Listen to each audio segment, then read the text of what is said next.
Acoustica vient de sortir un nouveau plugin, un nouveau clipper qui s'appelle Fire the Clip. Je viens de le pécho et je peux vous dire que c'est du feu comme son nom l'indique. On va le tester ensemble, mais surtout on va le comparer au top clipper du marché. Ok, donc voilà la bête, c'est un One Knob, c'est un gros potard à tourner, super simple à utiliser. Vous avez 4 algorithmes différents ici, qui ont chacun leur spécificité, qui ont chacun leur son. Vous avez des massives options d'oversampling. Vous pouvez aller à faire jusqu'à 1000 fois 24. Autant vous dire que aucun ordi sur la planète ne tient ça en temps réel, à part peut-être les tout dernières chips d'Apple. Je sais pas, j'en ai pas encore, j'ai pas testé. Moi, chez moi, à partir de 128, c'est déjà la cata. Donc voilà, mais bref, il y a quand même l'option. Si vous allez voir dans la doc, il y a aussi en termes d'oversampling, apparemment, ils ont leur truc propriétaire à eux, Acoustica, une manière de sampler qui est différente des autres, etc. Blablabla, blablabla. Ce que je peux vous dire direct, c'est que je l'ai testé là depuis hier et il sonne super bien. Il n'est pas forcément mieux, mais il a un truc qui est très musical. Il tient vraiment tout type de master, il tient très bien les basses et on a vraiment entre ces 4 possibilités, 4 sons différents. Donc ça nous donne vraiment une palette de couleurs comme ça à dispo. Donc premièrement, on va le tester un peu sur un master ici, un mix que je suis en train de réaliser. Je vous mets à gauche, vous avez un loudness meter parce qu'évidemment, le but c'est de voir à combien on peut pousser comme ça ce master avant d'être cracra. Vous allez voir qu'on peut aller assez loin. C'est parti, je mets le clipper à 0, je le mets sur le premier mode pour l'instant. On est en x8 en oversampling, c'est parti.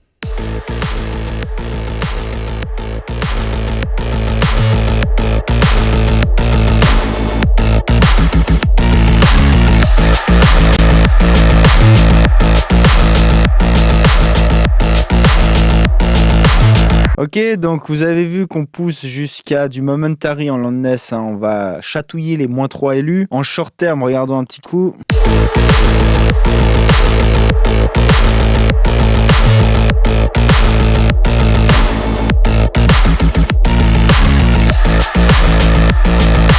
Ok, donc on est aux alentours des -4-5 en short terme, ce qui est déjà très loud. Évidemment, ce genre de musique s'y prête. La manière dont j'ai mixé, je tiens aussi à dire que c'est pas terminé, le mix n'est pas fini, etc. Donc c'est vraiment même encore mieux pour tester, pour voir un petit peu comment ça maintient le mix. Ce qu'on peut dire de manière générale, c'est que voilà, ça reste très clean, ça maintient bien. Vous voyez que je fais jusqu'à 10 dB de gain là.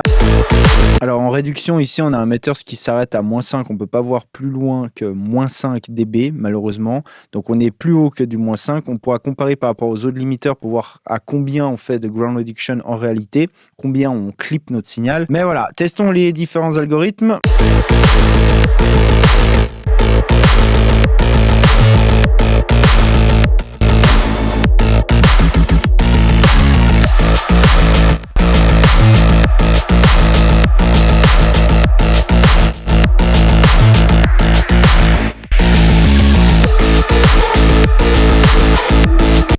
Pour moi perso, c'est celui-là, c'est le carré qui match le mieux avec ce master. Pourquoi ? Parce qu'il retient beaucoup mieux la basse. La basse est plus in your face. On a une sensation dynamique qui est mieux par rapport au reste et on a sensiblement un petit peu moins de disto aussi dans les basses. C'est des choses subtiles à entendre. Il faut vraiment un bon système pour bien monitorer les basses pour entendre la différence. Mais clairement, ces deux modes-là ont plus de saturation dans les basses quand on écoute le kick par exemple. Et ces deux-là sont un peu plus clean et je dirais que même le AQ1 est le plus clean des 4. Mais il y a aussi cette histoire de punch. C'est avec ce mode-là pour moi perso que j'ai le plus de punch, que je retiens le mieux le punch. D'ailleurs, si vous aimez ce genre de musique, j'ai un sample pack sur Fragment Audio et c'est donc la démo track de ce sample pack. C'est complètement influencé de Cyberpunk. Si ça vous intéresse, je vous laisse aller checker ça, c'est dans la description. Ok, maintenant on va comparer entre K-Clip 3 par exemple. J'ai matché l'input gain 10,3 en entrée, le mode hard soft qui est plus ou moins similaire aussi. Et maintenant, comparons.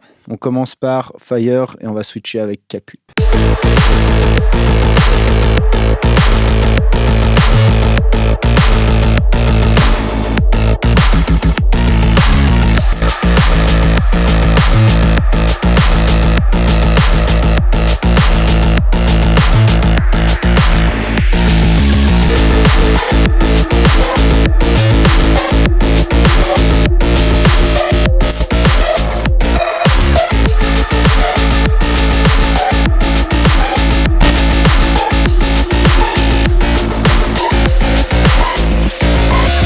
C'est similaire. De nouveau, il faut un bon système d'écoute pour bien entendre les nuances, mais le Fire, là, dans ce cas précis, il est un peu plus gras, il crée des petites saturations dans les basses, il est d'une certaine manière un petit peu moins clean dans les basses, mais ça crée quelque chose qui musicalement me plaît, et en termes de punch dans les lows comme ça, il y a quelque chose qui est intéressant. Pour moi, le cas Clip 3 sur ce cas précis, encore une fois, il peut très bien y avoir d'autres cas où ça va être plutôt lui qui gagnera, je suis sûr, contre le Fire. Mais dans ce cas précis, le cas Clip me cloître un petit peu tout mon mix en gros. J'ai un peu une sensation que tout est un petit peu écrasé ensemble. Alors qu'avec le Fire, j'ai plus une sensation de profondeur, de rondeur un petit peu dans les bas et de punch qui est un petit peu plus accentué. Maintenant, on compare avec Standard Clip et on commence de nouveau avec Fire.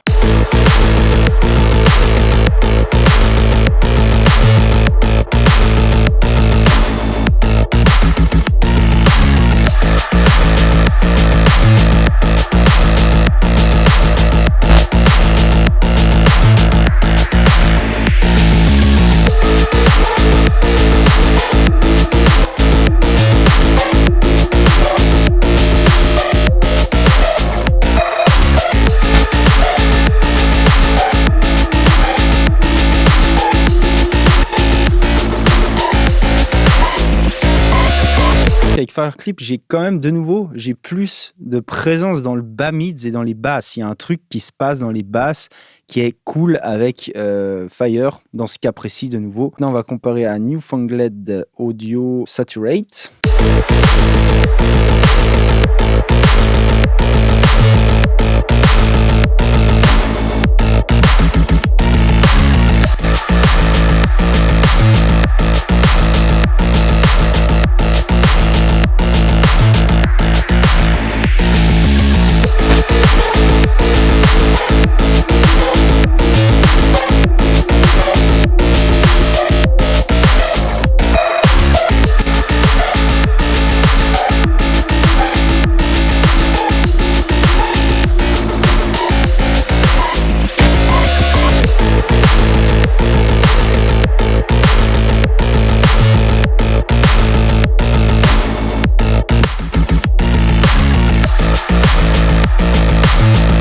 Ok, même sensation qu'avec K-Clip. Les quatre ont vraiment une couleur, un truc un peu différent. Sur ce coup-là, pour moi, c'est K-Clip qui est en bas de l'échelle, vraiment clairement. En deuxième, je dirais, c'est Standard Clip et Newfangled, ils sont un peu pro même niveau. Et là, pour ce master-là, de nouveau, je préfère vraiment Fire the Clip, quoi. On a une sensation de punch et de présence un petit peu plus accentuée avec Fire Clip. On a un petit peu moins cette sensation comme on a quand on clip beaucoup un signal de un petit peu tout réduire au même plan comme ça, de tout cloîtrer comme ça. Évidemment, ici, c'est un setting assez extrême. Vous avez vu en réduction, en gros, je dirais qu'on fait du moins 8 et moins 10 max valeur pic de réduction de clipping, ce qui est énorme. On est d'accord que dans la vraie vie, en réalité, vous allez rarement clipper un master autant, mais pour le comparer, je pense que c'est bien de les pousser un petit peu juste à la limite, quoi. Et là, on est vraiment juste à la limite. On est bien d'accord qu'entre un de ces clippers, ou alors par exemple Fire Clip pour l'exemple, et avec un limiteur, vous pouvez clipper un peu, limiter un dB derrière, rester super clean et être super loud. Ça devient vraiment facile d'être loud, évidemment, à condition que le mix ait été bien réalisé, que toutes les étapes d'avant soient bien faites. Il suffira pas de slapper n'importe quel mix pourri là-dedans et espérer sonner loud, clean et punchy. Ça se passera pas comme ça malheureusement. Ici, encore une fois, c'est un mix qui est fait pour être loud, qui est mixé en fonction. Donc, ça tient très bien du clipping, ça tient très bien des grands pourcentages de clippers ou de limiteurs, quoi. Donc, définitivement, Fire the Clip, c'est un plugin qui est dans le top 5 des meilleurs clippers du marché, c'est sûr et certain, je peux vous le garantir. Encore une fois, c'est pas forcément le meilleur. Il fait partie des meilleurs. Suivant les cas, ça peut être celui qui gagne. Mais un truc est sûr, en tout cas, c'est qu'il a définitivement sa couleur, son truc à lui. Donc rien que pour ça, à mon avis, il vaut le coup. Sincèrement, je vous le conseille, c'est un super plugin. N'oubliez pas de vous abonner à cette chaîne. Vous pouvez soutenir le channel en allant checker. J'ai un Patreon, je vous mets les liens en dessous. Et si vous voulez voir une autre vidéo qui parle de clippers, qui compare des clippers, je vous conseille cette vidéo-là. En attendant, les gens, je vous dis à tout bientôt. C'était Igor Cholet de Strop Studio. Je dis à plus. Ciao!